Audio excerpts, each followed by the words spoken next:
Good morning, guys. I don't know if you noticed. I'm not sponsored by Waffle House, but I'm a big fan of Waffle House. And I got my fucking Waffle House mug here. There's a story behind my Waffle House mug. When I was dating my my ex-girlfriend, she wasn't my ex-girlfriend then. I took her to a Waffle House because, like, I fell in love with Waffle House years ago. I went to Atlanta to go set up a phone system, and my company put me up at this like swanky ass Marriott hotel, but across the street was a Waffle House, and I was like, ooh, waffles. So I went across the street, had some shitty breakfast at this Greasy Spoon fucking chain restaurant that I'd never heard of before, and fell in love. And then anytime I ever went out to Atlanta for that company, or I went out to the to the South to go do anything, it was like Waffle House, Waffle House. So when I was dating my now ex-girlfriend, I took her to a Waffle House in Denver, and she bought a mug.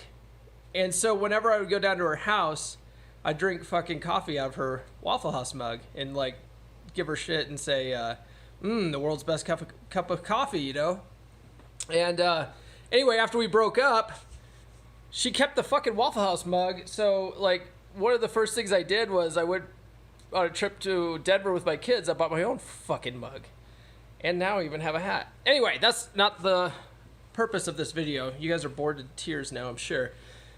But this is about my ex-girlfriend, though. So last week on Monday, I reached out to her to see, you know, what her schedule was over the weekend. Asked her if she was available Saturday for a date. She told me that she had plans. I'm sure she had a date. Whatever. And I said, okay, maybe some other time.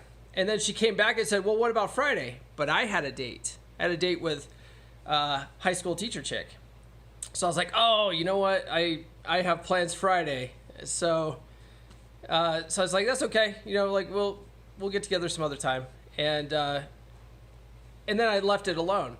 Well, we got in touch Sunday, and she asked me how my weekend was. And I said, my weekend was excellent. And she said, oh, you had an excellent weekend without me in it? Just kidding, LOL, and whatever. And I said, yeah, it was a shame we couldn't get together. What are you doing this week? And she's like, oh, I'm pretty much free all week. So I set a date for Monday night, which was, it's Wednesday, so 2 nights ago. And so we went out. I went down, I took her to dinner, kept everything a secret. And then at dinner, though, like, she couldn't help herself. She wanted to know why my weekend was excellent. You know, and she knew that I had plans that Friday, you know, so I think all this stuff, all this mystery, and she had questions in her head. I mean, like, I was living rent-free in her head, you know? So she goes, so why was your weekend so excellent? What did you do this weekend?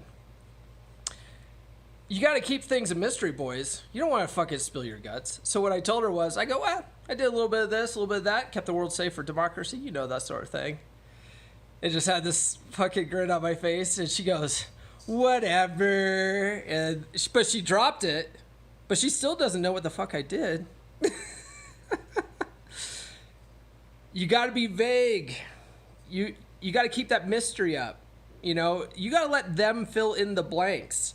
It actually helps build attraction, because it causes them to think, like, and wonder about you. Like, what is he up to? What is he doing when I'm not around? And it makes them think about you. And if they're thinking about you, they're using their imagination. So anyways, yeah, it was a good time. Good time. She pinged me, like, late last night saying, oh, it was really good that we were able to get together. Goddamn right it was. All right, boys, talk to you later.